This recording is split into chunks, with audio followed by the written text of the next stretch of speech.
I'm Teresa, 53. Standing in the grand hall of the Amelia Thompson Foundation during our annual benefit dinner, I'm surrounded by the buzz of 300 guests bidding on silent auction items. The event has raised over $200,000 for our programs, and the atmosphere is electric with the energy of people who truly care. As I look around, I can't help but think about how far I've come from the woman who was once broken and lost. A year ago, my world came crashing down. My husband, Richard, left me for his 27-year-old secretary, Lily. He was a successful businessman, and I'd spent 29 years as a homemaker, believing we were a team. Little did I know that he'd been meticulously planning to leave me with nothing. I remember sitting in my lawyer's office, holding the divorce papers. They felt like a ton of bricks in my trembling hands. The lawyer, a kind-faced man named Mr. Davis, told me that Richard had transferred or liquidated all our joint accounts, savings, and even the retirement fund. The house would be sold to pay off the debts he'd accumulated, and I had only 72 hours to collect my personal belongings. My sister, Carol, had warned me about Richard's recent behavior. He'd been coming home late, suddenly interested in working out and buying new clothes. But I defended him, thinking Carol was being paranoid. The shame of being so wrong was almost unbearable. As I packed my boxes, my so-called friends seemed to vanish. In our small town, news traveled fast, and being the abandoned wife of a respected businessman made me a social outcast. On the last day, Richard came by to collect some items. He was dressed in expensive clothes that Lily had probably picked out. He said some half-hearted words about me being okay, but all I could think was how little he cared about the 29 years we'd spent together. He took only his golf trophies and a few photo albums, leaving me to grieve alone in our now empty living room. I had exactly $2,400 to my name, and the only valuable thing I had left was my wedding ring, a beautiful 2-carat ring in a vintage setting that had belonged to Richard's grandmother. I sold it at a pawn shop for $850 and used the money, along with my savings, to buy a one-way train ticket to Seattle. I'd never been to Washington, but it seemed far enough away from the life that had shattered around me. When I arrived at the train station that evening, a fierce snowstorm was raging. The world was a blur of white, and I clutched my single suitcase tightly.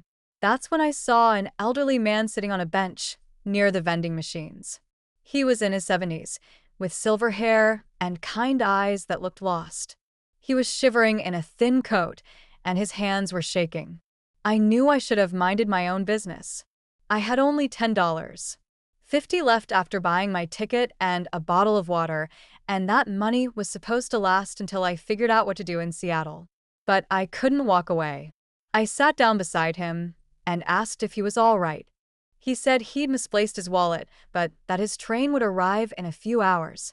Something about his quiet dignity and obvious need reminded me of my father, who was always too proud to ask for help. I reached into my purse and pulled out my last $10 bill. It felt like a symbol of my last bit of hope as I held it out to him and told him to get something warm to eat at the coffee shop across the street. He was initially hesitant, but I insisted, and he finally accepted the money with a grateful look in his eyes. As he walked away into the snow, I felt a strange sense of peace.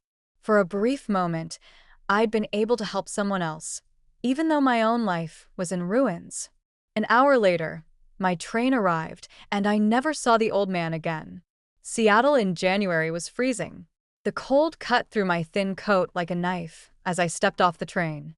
I felt like a lost child in a city that seemed to have no place for me. With only 50 cents in my pocket and nowhere to go, I asked for directions to the nearest homeless shelter. It was an 8-block walk, and in the snow, it felt like an endless journey. The shelter was a haven of sorts. The smell of industrial disinfectant mixed with the scent of cooking food, and the lobby was filled with people seeking refuge. A kind-hearted woman at the intake desk helped me fill out the forms. I wrote down divorce as the reason for my homelessness and was assigned a cot in the dormitory. I met 2 amazing women there. Sarah, a 24-year-old saving for nursing school while working at an under-the-table job at a diner, and Margaret, a 62-year-old old who had been a teacher before chronic illness derailed her life. They became my family in this strange new world. Days passed in a blur. I walked the streets looking for work, but every application asked for an address, a phone number, and references. I was trapped in a vicious cycle of needing a job to get housing and needing housing to get a job. I relied entirely on the shelter's meals and whatever free food I could find. On my third night at the shelter, there was a commotion near the front desk. Through the dormitory door, I saw red and blue lights flashing outside, like police cars. My heart raced, but then I heard my name being called. A young staff member named Marcus told me there was someone to see me. When I made my way to the front desk, I saw a sleek black limousine parked outside. It looked so out of place in this neighborhood. A man in a crisp black suit stepped in. He introduced himself as Mr. Thompson. He said he was there on behalf of someone I'd helped a few days ago, someone who very much wanted to speak with me. I was confused and a little frightened, but I followed Mr. Thompson to the limousine. As we drove through Seattle's upscale neighborhoods, I pressed my face against the tinted window, watching a world I'd once been a part of, but now felt like an outsider. We arrived at a magnificent mansion. The old man from the train station was there, but he looked completely different. He was dressed in an expensive sweater and wool slacks, and his silver hair was neatly combed. He introduced himself as Mr. Henry Thompson. He led me to a beautiful library and explained that he was a very wealthy man who had made his fortune in real estate development and investments. His wife, Amelia, had passed away 9 months ago. After her death, he'd become lost and bitter, believing that people only cared about money. He decided to go out into the world with nothing to see if there was still kindness left. For 3 weeks, he'd wandered through different cities, but no one had offered him help. And then he met me at the train station. He said that my simple act of kindness had restored his faith in humanity. He'd been on the verge of giving up, but my $10 had given him hope. He then offered me a job at the Amelia Thompson Foundation, which he ran in memory of his wife. The foundation funded homeless shelters, job training programs, and food banks. He said Amelia would have wanted someone with real life experience, someone who understood what it meant to need help, to run the day-to-day operations. The position came with a salary of $80,000 per year, full benefits, and a small apartment above the foundation's offices. I was in shock. It seemed like a dream come true. I accepted the offer, and over the past year, the foundation has grown beyond my wildest dreams.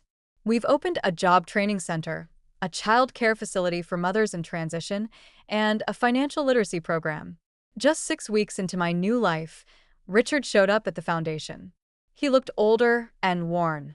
He said he'd made mistakes, that Lily had left him when the money ran out. She'd had expensive tastes, and he was now broke.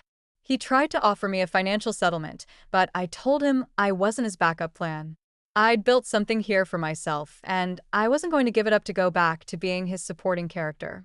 A few days later, he came back, more desperate than ever. He'd lost his house to foreclosure and was drowning in debt because of Lily's gambling debts.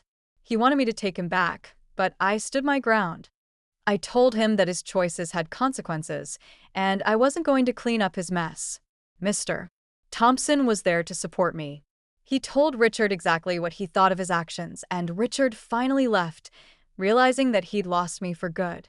Now, as I look around this room filled with hope and possibility, I know that sometimes the end of one story is just the beginning of a better one. That $10 I gave to a stranger in a snowstorm was the best investment I've ever made.